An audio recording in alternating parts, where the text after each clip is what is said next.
Merci de faire confiance au programme de la téléfréquence santé officielle. Mesdames et messieurs, bonjour et bienvenue dans ce flash d'information. Voici les grands axes.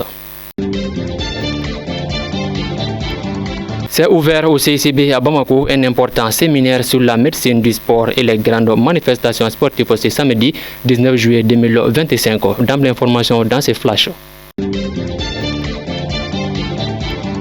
Hier dimanche 20 juillet 2025 s'est déroulée la cérémonie d'ouverture de l'atelier de restitution du projet de la Charte nationale pour la paix et la réconciliation nationale. Plus de détails dans ce flash d'information. Mesdames et messieurs, une fois de plus, bonjour et bienvenue dans ce flash d'information. Comme je vous le disais au sommaire, c'est samedi 19 juillet 2025, c'est ouvert au CICB à Bamako un important séminaire sur la médecine du sport et les grandes manifestations sportives, co-présidé par le médecin colonel Assaba Diallo Touré, ministre de la Santé et du Développement social, et son collègue ministre de la Jeunesse et des Sports chargé de l'instruction civique et de la construction citoyenne. Les détails, c'est avec Adam Koulibaly. Lors de l'ouverture du séminaire, la directrice du Centre de médecine du sport de Bamako a souligné l'importance croissante du sport dans nos sociétés et la nécessité de garantir la santé des athlètes. Elle a mis en avant le rôle stratégique de la médecine du sport, aujourd'hui considérée comme essentielle dans la préparation et la protection des sports. Le séminaire vise à renforcer les compétences des professionnels de santé impliqués dans les compétitions sportives. M. Seydina Omar Diané, secrétaire général de la zone D de Lac-Noir, a salué le soutien du président de la transition, le général Assimi Goïta, notamment à travers les rénovations du stade Wenzem Koulibaly.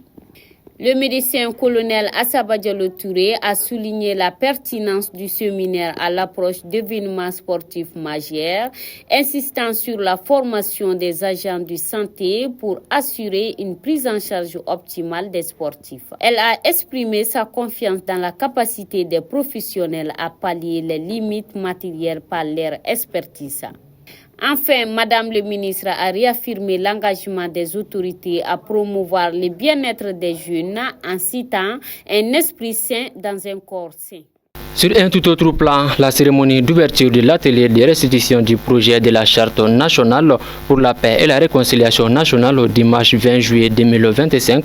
Cet événement de familiariser davantage les acteurs socio-politiques et institutionnels avec les acteurs du projet de la Charte nationale pour la paix et la réconciliation nationale.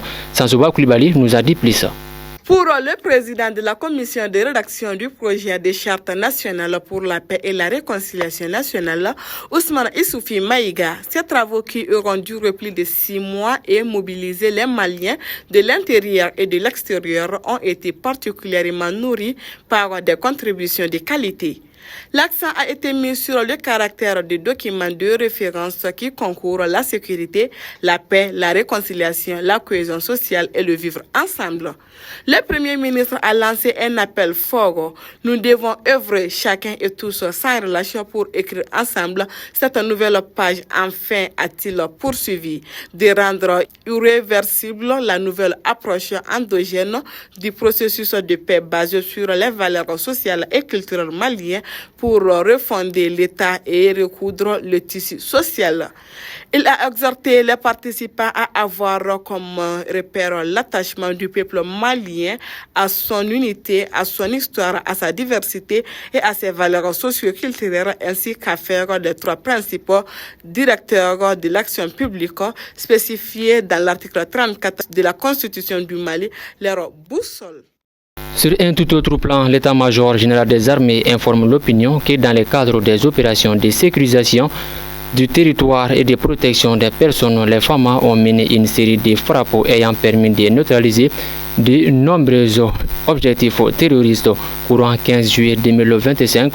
La coordination des forces aériennes de l'AESO a permis de neutraliser une quarantaine de terroristes en regroupement dans le secteur de Anderaboukan, région de Menanka, le 17 juillet 2025. Une base logistique et d'entraînement terroriste a été détruite dans le secteur de Nyoro, région de Sékou avec la neutralisation d'une trentaine de terroristes.